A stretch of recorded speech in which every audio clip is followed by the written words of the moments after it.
नमस्कार साथियों, आप देख रहे हैं घोस्ट स्टोरी चैनल। यदि आपको यह कहानियाँ पसंद आ रही हो तो इन्हें लाइक अवश्य करें, अपने दोस्तों के साथ शेयर करें और चैनल को सब्सक्राइब करना ना भूलें। तो दोस्तों, आपका ज्यादा समय ना लेते हुए शुरू करते हैं आज की कहानी।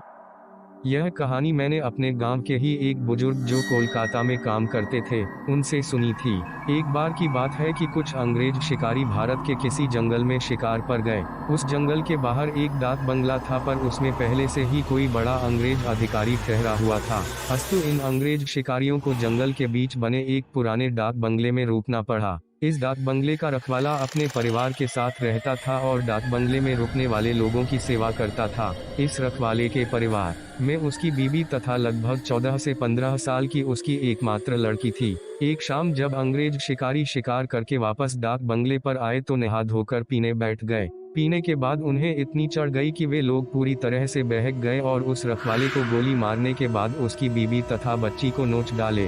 इन पापियों को नशे में कुछ भी पता नहीं चला और नोचने के बाद उन दोनों को भी गोलियों से भून डाले और तीनों की लाश को डाक बंगले के पीछे दफना दिए। यह बात आई गई रह गई। अंग्रेजों ने फिर कुछ दिन के बाद वहां कैलाश नामक एक नया सेवक रख दिया। किसी को कुछ भी पता नहीं चला कि इस पुराने डाक बंगले का पुराना सेवक और उसका परिवार कहां चला गया। एक बार की बात है कि नया सेवक कैलाश रात को गेट बंद करके सोया हुआ था। तभी अचानक उसकी नींद खुल गई क्योंकि उसे लगा कि दरवाजे पर कोई रो रहा है। उसने एक हाथ में लाठी उठाया और दूसरे में चिराग और दरवाजे पर आकर हाथ लगाया। कौन है? इतनी रात गए कौन दरवाजे पर रो रहा है? उसने देखा कि एक किशोरी दरवाजे पर बैठी रो रही है। कैलाश उस किशोरी के पास गया और उसके सिर पर हाथ रखते हुए कहा कि बेटी रो मत, अंदर चल।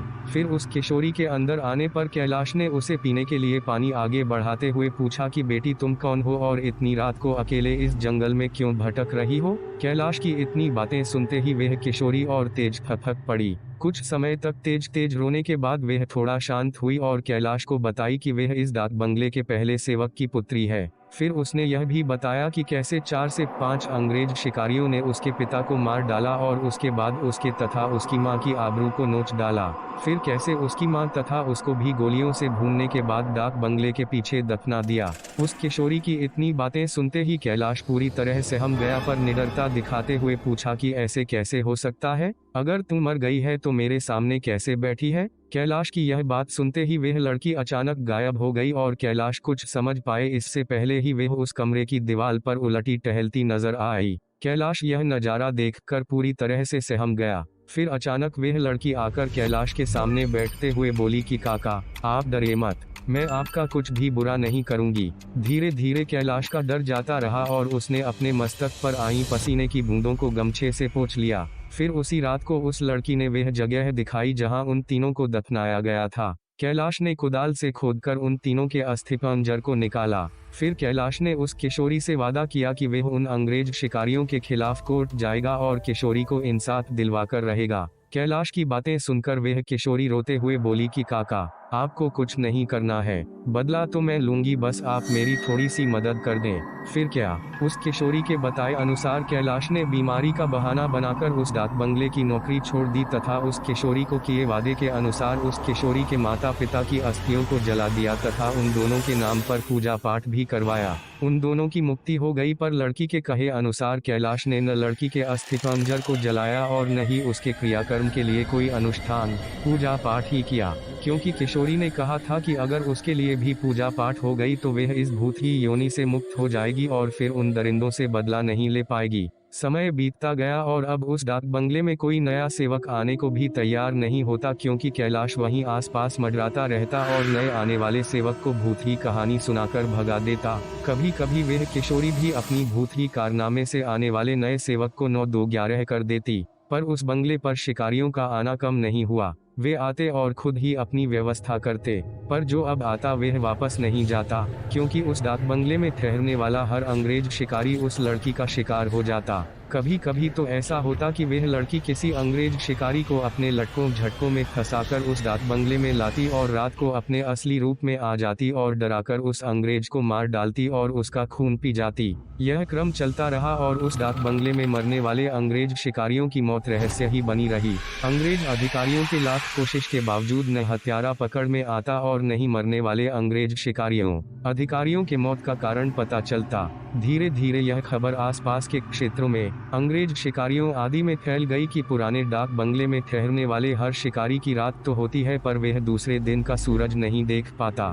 2-3 और वर्ष बीते और अब वह डाक बंगला खंडहर हो गया, क्योंकि अब किसी में भी हिम्मत नहीं थी कि वहां ठहरे। आखिर किसको अपनी जान की परवाह नहीं होती, पर वह किशोरी भूतनी जो अब युवती बन गई थी, उसी डाक बंगले में रहकर अपने हत्यारों का इंतजार करती। दिन में उधर आने जाने वाले लोगों को उसका एहसास होता, क्योंकि वह बराबर रोती रहती पर किसी को दिखाई नहीं देती।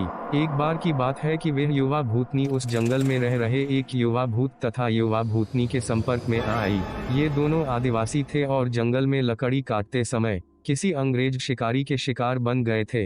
युवा भूतनी उन दोनों को लेकर शहर की ओर निकल गई। युवा भूतनी उन दोनों भूत भूतनी के साथ शहर में घूम घूम कर अपने हत्यारों की तलाश करती रही। 2 से 3 दिन की मेहनत के बाद ही वह अपने हत्यारों को पहचान ली। एक दिन वह शाम के समय खूबसूरत युवती बनकर उनमें से एक हत्यारे अंग्रेज शिकारी के घर पर गई। घर पर उस अंग्रेज के सिवा कोई नहीं था। फिर उसने खूब लटके झटके दिखाए और उस अंग्रेज को अपनी सुंदरता में फांस लिया। रूप लुभावन हो तो अच्छों को फंसते देर नहीं लगती। योजना के अनुसार वह दूसरे दिन भी उस अंग्रेज से मिली। फिर उसे पूरी तरह विश्वास में लेने के बाद एक दिन कही कि क्यों नहीं हम लोग शिकार पर चलें। अंग्रेज ने कहा कि अच्छी बात है, मेरे कुछ मित्र शिकारी हैं, उन्हें भी लेकर चलते हैं। फिर क्या था, उस युवती भूतनी ने उस अंग्रेज से कहा कि मेरी एक और सहेली है, वह भी बहुत ही खूबसूरत है और शिकार पर जाना पसंद करेगी।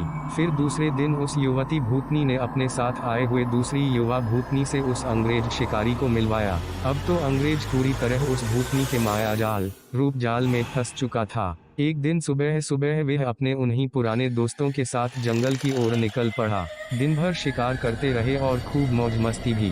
शाम होने को आई तो अंग्रेज शिकारियों ने कहा कि अब सूर्य ढलने लगा है, क्यों न हम लोग वापस शहर लौट चलें। अंग्रेज की बात सुनकर उस युवा भूतनी ने कहा कि ना, आज रात हम लोग यहीं ठहर कर जंगल का आनंद उठाते हैं। पर एक अंग्रेज शिकारी ने कहा कि हमने पहले से डाक बंगला तो बुक किया नहीं है, ठहरेंगे कहाँ। फिर क्या था, वह युवा भूतनी मुस्कुराई और बोली कि इसी जंगल में दूसरी ओर मेरे एक मित्र आदिवासी की कुटिया है, हम रात वहीं बिताएंगे और खूब मौज मस्ती करेंगे। अब हुआ यूं कि उस युवा भूतनी की योजना के अनुसार देखते ही देखते उसके मित्र युवा भूत ने एक मड़ई तैयार कर ली थी। उसमें ऐशो आराम की सारी चीजें भी ला दी थी। उन दोनों युवा भूतनी के साथ ये अंग्रेज उस मड़ई में पहुंचे। इन अंग्रेज शिकारियों को उस मड़ई की दशा देखकर अजीब लगा, क्योंकि उस मड़ई में महलों बड़े बड़े होटलों जैसी व्यवस्था थी। रात को पार्टी शुरू हुई तथा साथ ही अंग्रेज अधिकारियों की सिट्टी पिट्टी गुम होना ही, क्योंकि पहले तो उन दो युवा भूतनी जो देखने में बहुत खूबसूरत लग रही थीं, अचानक बहुत ही डरावनी रूप बना लीं।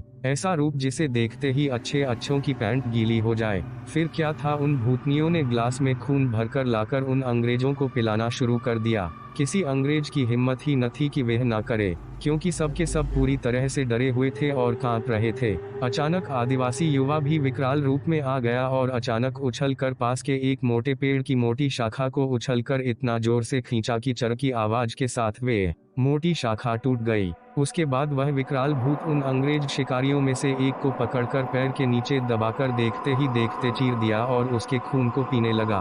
उसका खून पीता देख दोनों भूतनियों ने भी लंबी लंबी विकराल चीब निकालते हुए खून पीने में उसका साथ देने लगी और साथ ही अपने बड़े बड़े नाखूनों से उसका शरीर जगह जगह से चीरने लगी। उस युवा भूतनी ने तो भयानक आवाज निकालते हुए दौड़कर एक दूसरे अंग्रेज शिकारी के पास पहुंची और उसकी आंखों में अपने विकराल भयावह भाले जैसे नों को डालकर उसकी दोनों आंखों को निकालकर खा गई। इसके बाद उन तीनों भूतनी भूत ने एक एक कर सभी अंग्रेज शिकारियों को मार डाला।